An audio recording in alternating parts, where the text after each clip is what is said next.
collecting flies or He's attracting collecting flies? Attracting them at least. Right, this is the laser pointer yesterday. Yes. Hold on, I want to do it this way. I don't want to. Why is it? Hold on. It's a Mac, if that makes any difference to you. No. Hold on. I gotta go on the slideshow. There you go. All right. Is this on? Is this on? Yes? No? You're right. I'm on? Okay. How do I do this? Oh, sorry. Okay. All right. Okay, we're going to get started, and what we're going to do is discuss a scenario involving two bulls. And basically, this is a takeoff on the livestock judging contest, which some of you may be familiar with. How many people in here have ever been involved in livestock judging? Okay, good. What Cammie Haleski did, she'll be speaking later this afternoon, was take the concept of livestock judging and turn it into a welfare judging contest, which has become a really big deal in the U.S. and Canada. The contest usually occurs the weekend before this meeting. And basically, she created a system where we have welfare judging teams that look at scenarios. And so what Kathy and I have done is sort of modified that scenario a little bit to meet our needs. And for those of you who know nothing about livestock judging, what basically happens is you have a group of animals, usually 4.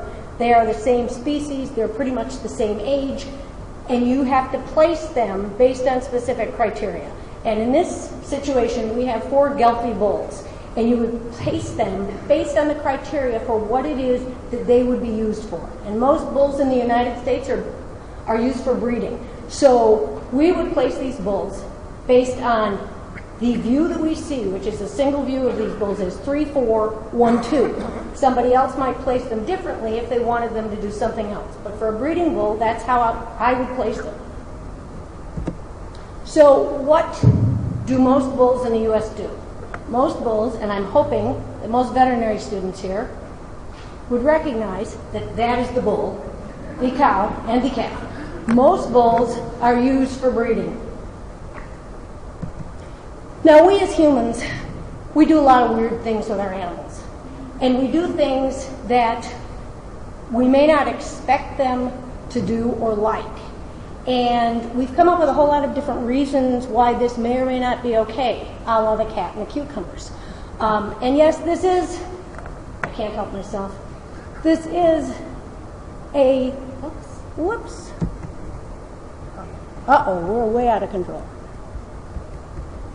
This is a beagle who graduated from veterinary school, as you can tell, from Michigan State, without debt. Unusual.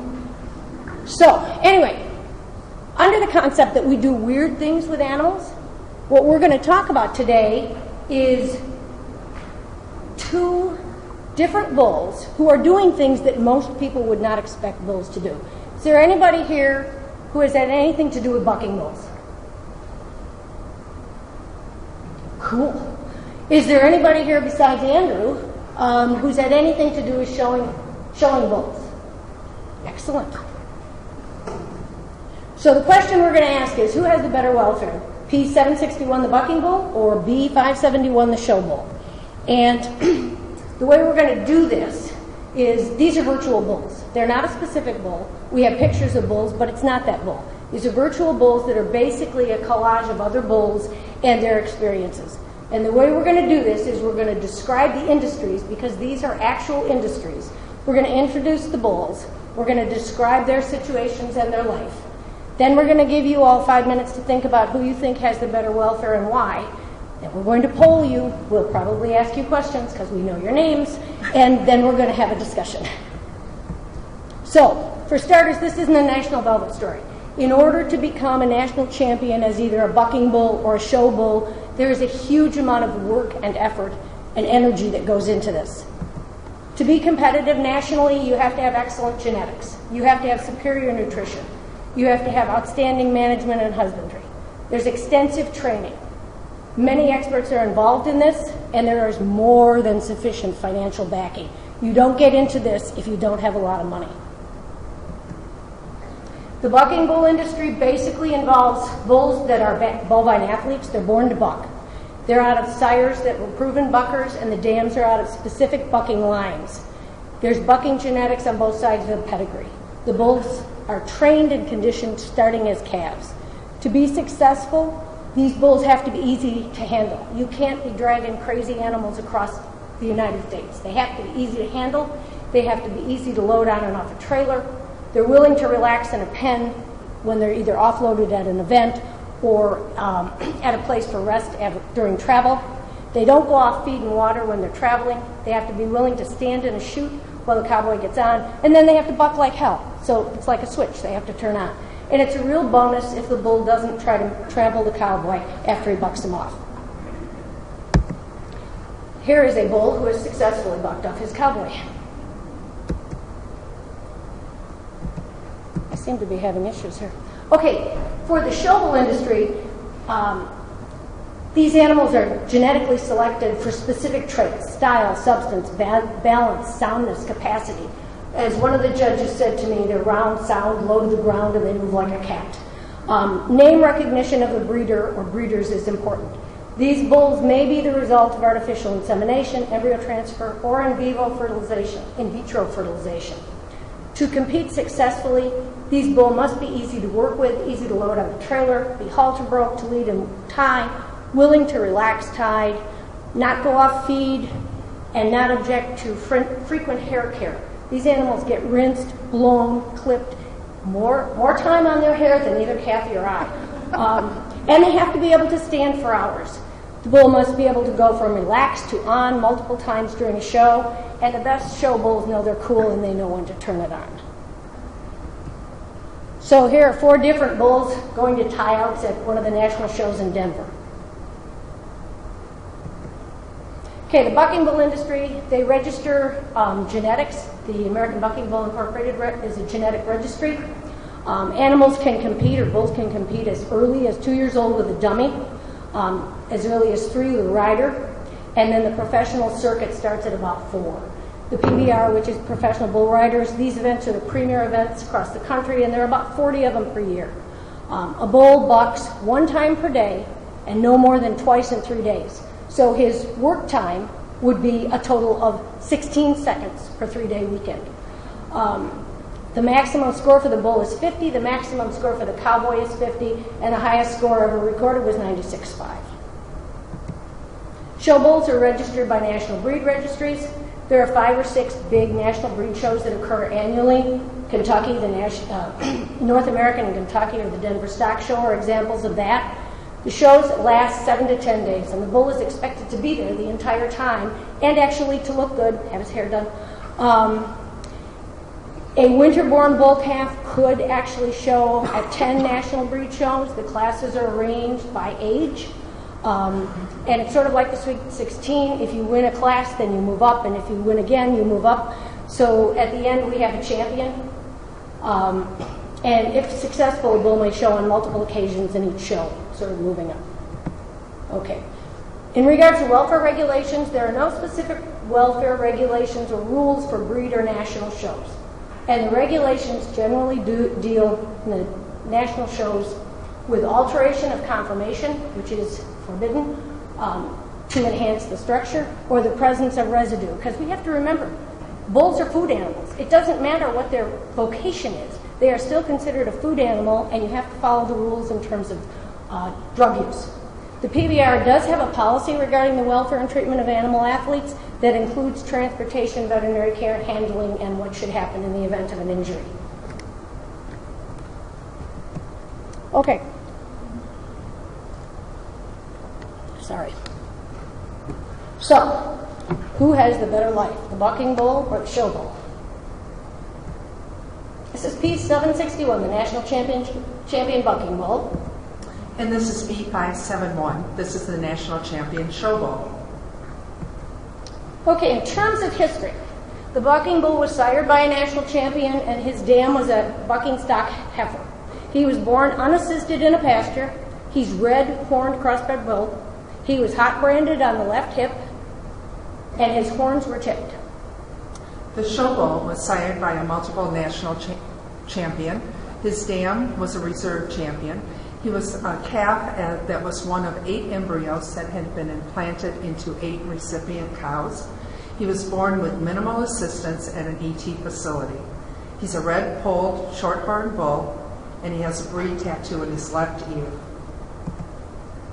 Okay, in terms of history, the bucking bull was registered with the ABBI, and because they have specific rules that would like to prevent the injury of the cowboy from the horns have to be tipped to a certain size, it's the size of a $50. And so his horns were tipped at 8 months of age. He was blocked and given meloxicam, which you may or may not know is a non-steroidal anti-inflammatory, the extra label use of which can be done in cattle if you follow the rules. He was pastured with his dam and 60 other pairs. He was fence line weaned at 7 months of age. He was vaccinated, boosted, and dewormed. The show bull was registered with the Shorthorn Association. He was moved to the home farm at 2 weeks of age. He was then subsequently moved to a show barn at 4.5 months, and at that point he was out with his dam at night. He was weaned at 7 months. The dam was immediately moved back to the ET facility, so it was an abrupt weaning. He was vaccinated, boosted, and dewormed. In terms of nutrition and husbandry, the bucking bull, after weaning, was housed with other young bulls in a pasture. He was fed specifically designed 16% protein pelleted feed, ad-lib high-quality alfalfa hay, and supplements with vitamins, minerals, and probiotics. During his career, his body condition score was 5.5 to 6 out of 9. The show bull was weaned, after weaning, was housed in the show barn during the day, and he was outside in a run at night. He was fed ad-lib show feed and free choice grass hay. He received supplemental vitamins, minerals, and probiotics.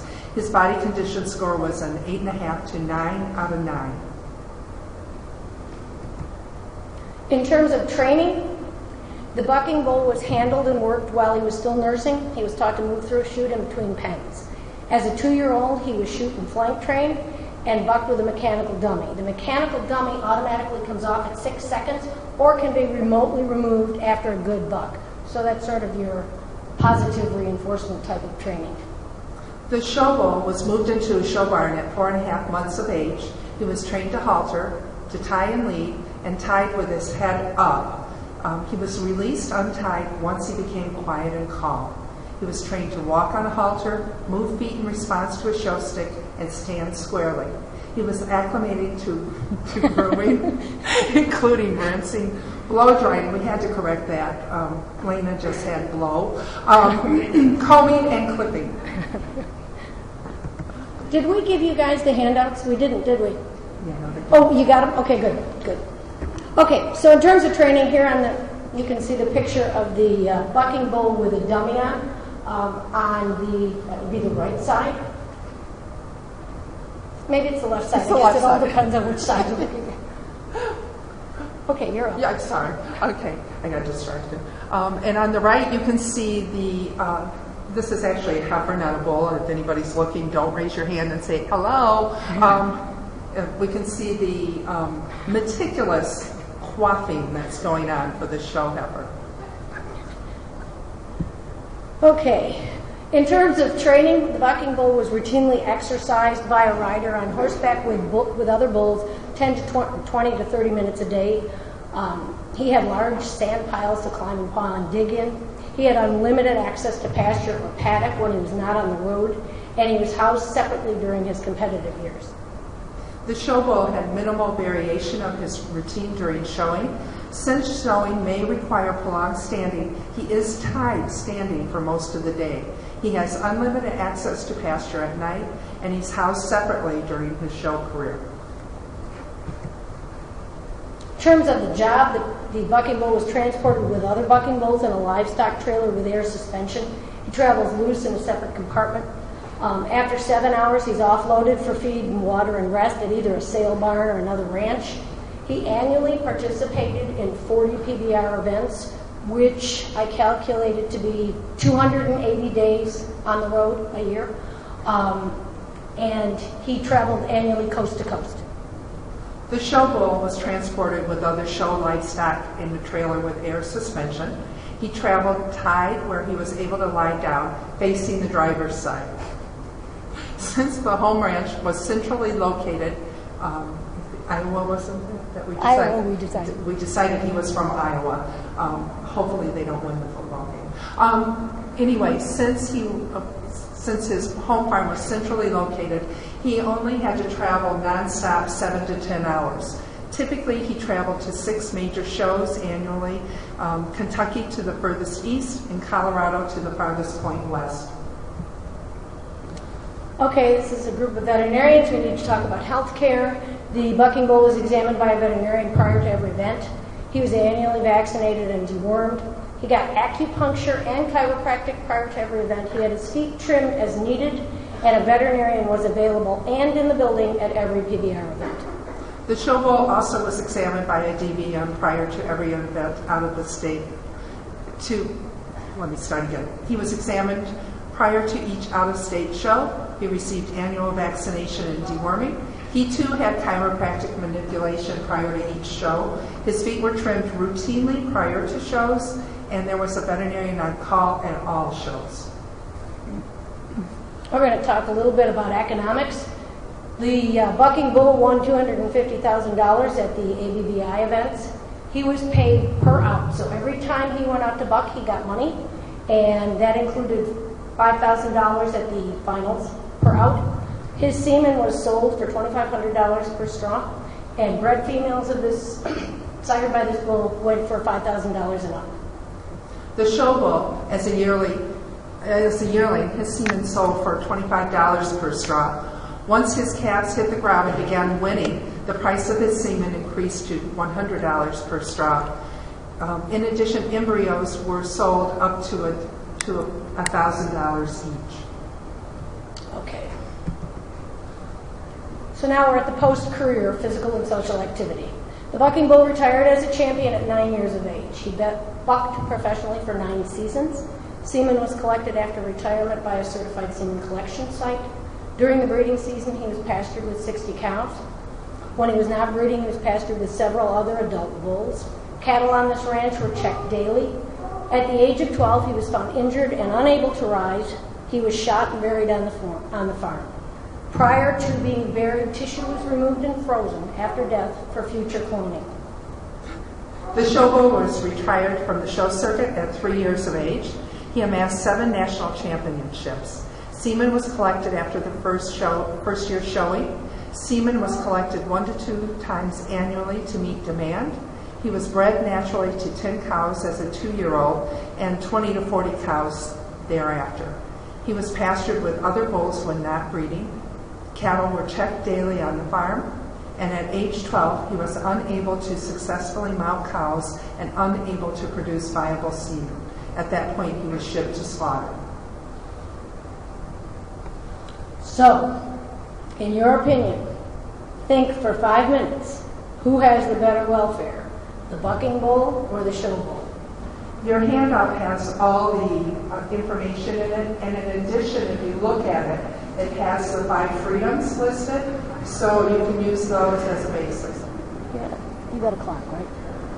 Okay. Okay.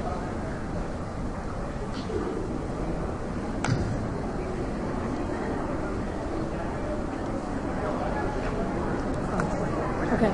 Oh no. We got till 12:45. I think that's what they had us. Yeah.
Okay. Or she'll pick. If nobody, she will also pick.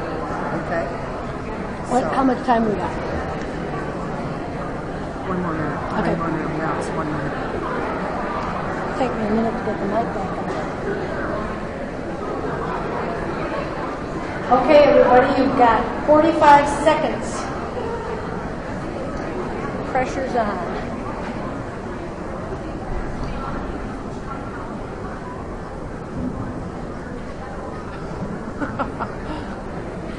We did have a good time with this, didn't we? I think this year is fine. Yeah, we're going to just decide which one we're going to do. Okay. Is everybody ready to answer the question, who has the better welfare? Erin has the microphone, and if you want to raise your hand and make a comment, she will come to you. Otherwise, we know who some of you are, and she might just walk up to you. So who wants to step out and say, this is what I think and why? Or to ask a question?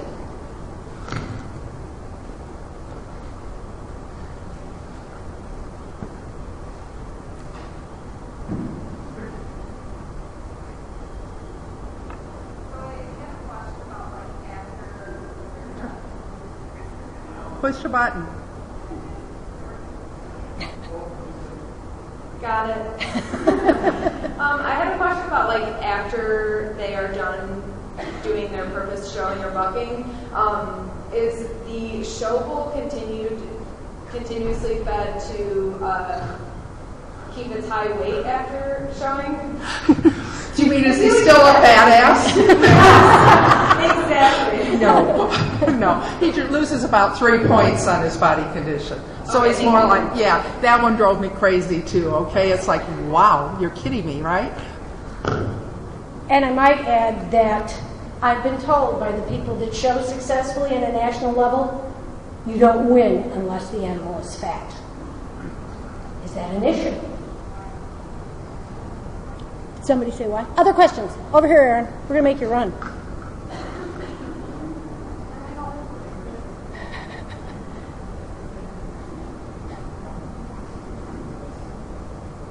I have a couple of questions about the bucking bull.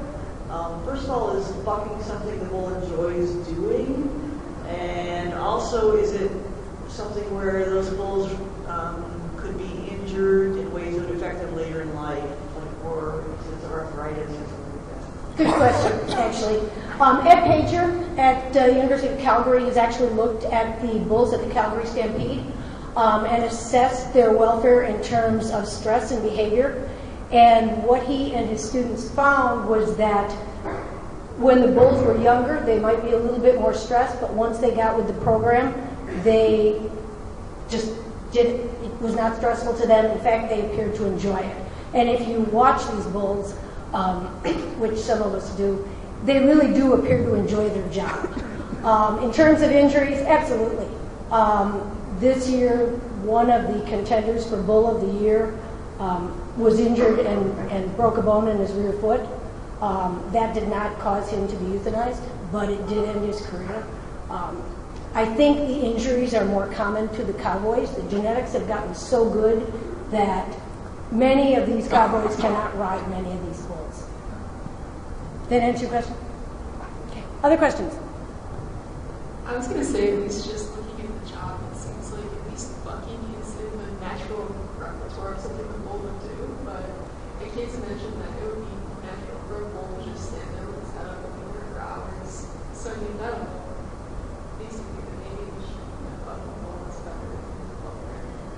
So your preference would be that, based on natural behavior of the bulls, or what would, that the bucking bull would have a quote-unquote better life? Yeah, thanks.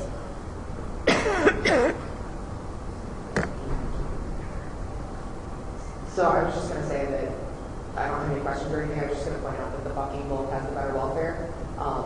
Several reasons. Training earlier, better vet care, not just in-state shuttles, but in-state and out-of-state. End-of-life care is also better because he's euthanized rather than shipping off to slaughter. You can't acknowledge that you don't know what condition the shovel is going to place at slaughter, so you have to kind of take that into consideration as well. So just my personal opinion, bucking bull has better welfare.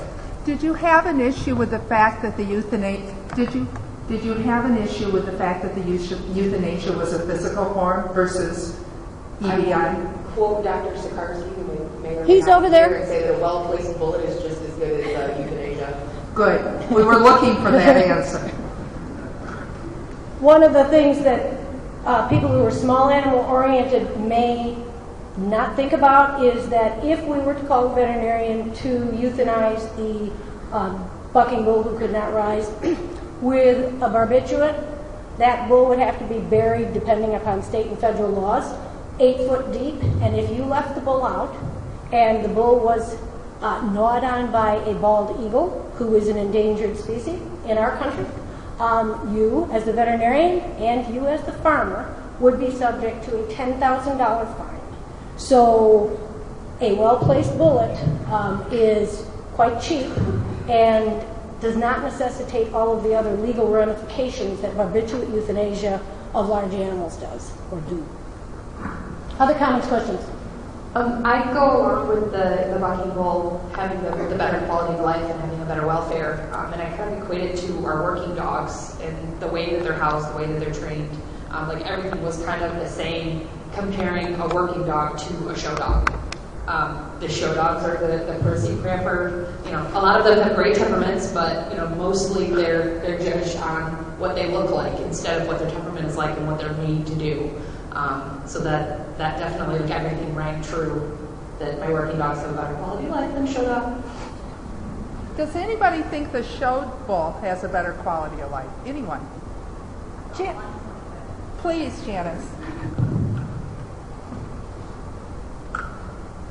So this is not necessarily my overall assessment, but when it comes to the job, as Dr. Kaiser pointed out, the bucking bull's on the road for 280 days a year for 6 years. Okay, he's got a long career.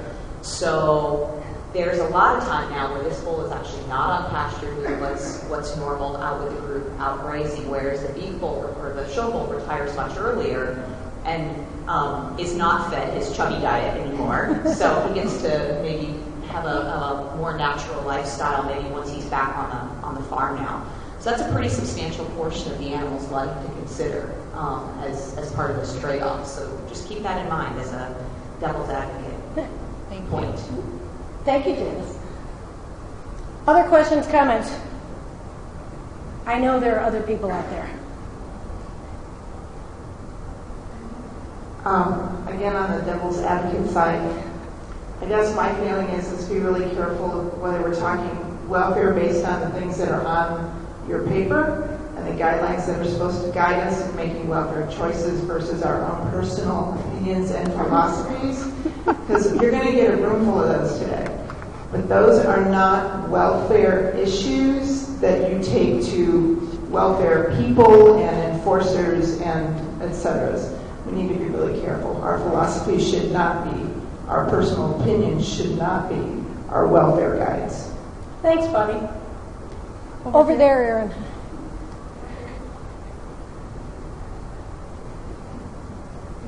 Hi.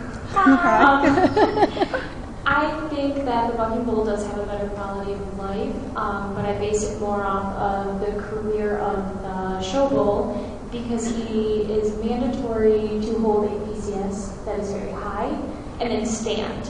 And in my experience, standing still for very long amounts of time is very hard, especially at that weight.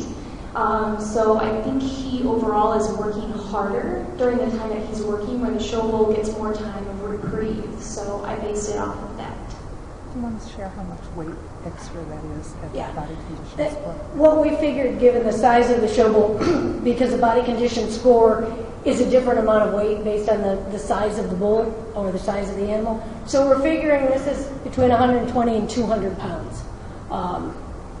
That he has. And the other thing that's interesting in terms of the fat show bull that Kathy and I have talked about, we know that fat people have problems. We know that. We know that fat dogs have problems. We know that fat dairy cows, pregnant dairy cows, have problems. What we know about fat bulls is that they get fat in their scrotum and they don't produce adequate amount of sperm. That's basically the only thing we know scientifically about fat show bulls. We can extrapolate what we think, and I think your point is well taken, that standing or even walking with a whole bunch of extra pounds, it's like 120 pounds of butter. Who wants to carry 120 pounds of butter around? So we can extrapolate that might not be good for him, but we have no real science that says this causes him metabolic problems or anything else. Yeah, good point. To go on from for the perspective of the bucky bull having better welfare, he's, as we learned about earlier from Dr. Weary, he's got a better transition when he's weaned, because they have fence line weaning with the cows nearby as compared to the weaning of the show bull. And they also use the NSAID when they grind the horns on him as well. So as far as the beginning of his life goes, the bucky bull has a little bit better welfare. But the show bull was polled. He was a polled bull, that's true. so he didn't have to undergo dehorn any kind of. That is true. It's all a trade-off, isn't it?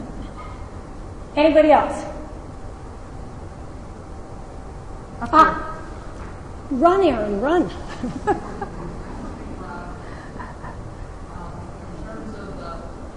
terms of the bucking bull, he's bred for conformation. It's going to be athletic and he's going to have to last.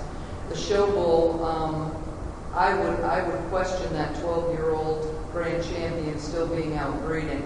I bet he's not going to last that long. He's got gorgeous straight legs that look great in show ring, but it's going to put a tremendous amount of wear and tear on his hocks. And I don't think he's going to last that long personally. And I go with the bucking bull having a much better virtual. Well, we must remember he is a virtual bull, but those are all good points, yes.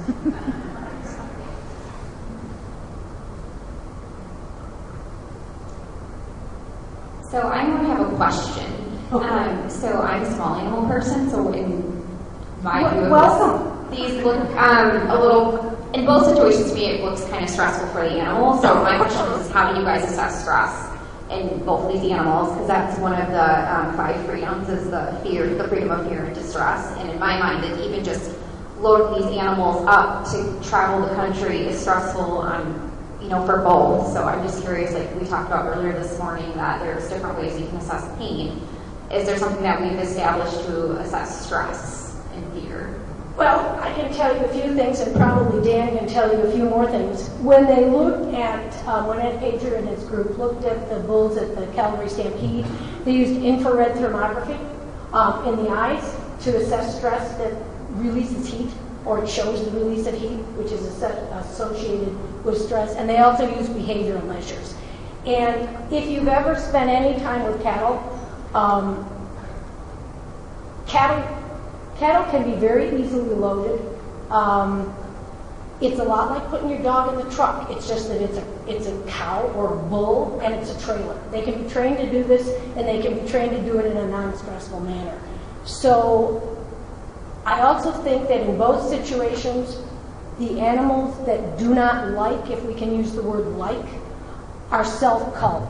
Because an animal who doesn't want to get in the trailer, who doesn't want to stand to be clipped, who doesn't want to behave in the chute, is not one that's going to continue to compete, either as a bucking bull or as a show bull. Did that sort of, do you want to add anything to that, Dan? Okay. Okay. Anybody else? Any other comments? You are a really good group, because Kathy and I went through this and we tried to come up with all of the things that might be issues, and I think you hit on most of them. And so the way we're going to end this is, for those of you who are not familiar with the Bramble Report, which came out of the UK in 1965, it is the origin of the 5 freedoms, which you have on your handout, and I'm going to read this. It's the sort of preamble. If you Google Bramble Report, it'll show up as an archive. If you Google the 5 freedoms, what shows up now is that these freedoms, which were developed for agricultural animals, are now being used by many shelters and sheltering situations, as well as small animal situations. So, anyway, the welfare of an animal, according to the Bramble Report, includes its physical and mental state, and we consider that good animal welfare implies both fitness and a sense of well-being. Any animal kept by man or woman must be protected from unnecessary suffering. We believe that an animal's welfare, whether on the farm or in transit, at the market, or in a place of slaughter, should be considered in terms of the 5 freedoms. These freedoms define the ideal state rather than the standards of acceptable welfare. They form a logical and comprehensive framework for analysis of welfare within any system, together with the steps and compromises necessary to safeguard and improve welfare within the proper constraints of an effective livestock industry. So you all have the 5 freedoms, and I think it's clear to me, and clear to Kathy, that from the discussion, both of these bulls met the 5 freedoms. They had freedom from hunger and thirst. They had freedom from discomfort. They had freedom from pain, injury, or disease. They had freedom to express normal behavior, not all the time, but sometime. And they had freedom from fear and distress. Now it's your turn. Oh, there we go. So the bottom line is, when we put this presentation together, we put it together with the plan that these animals were animals that were living way out on the far right of the bell curve. Or the far left. Depending on which way you're looking at right. it. But in the good side, okay? So let's not get caught up on that. What we wanted to bring up was a point that's already been brought up by our audience, is that what we're really dealing with in this situation is the difference between animal welfare and perception. Our human perception, the overlay that we put on a situation in terms of what animal welfare, good animal welfare looks like. This is something that it's a conundrum that we deal with as professionals, whether we're veterinarians, animal scientists, whether we're law enforcement, looking at my group of animal control officers that are here today. And so we deal with that. Hi, guys. And I hope that what this has done has given you a chance to think about it from the very, very human aspect of who we are versus what the real world is. And with that, I'd like to thank my friend Kathy. We are the Lana and Kathy Show.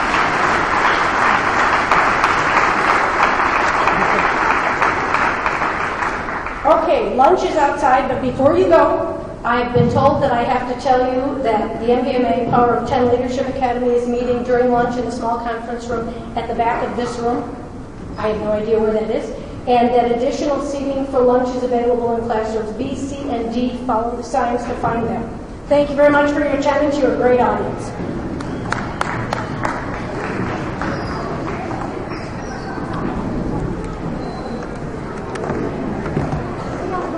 That was great. I'm very pleased. I thought we were going to stump them. Yeah. We did not. They're No, too we smart did for not. us.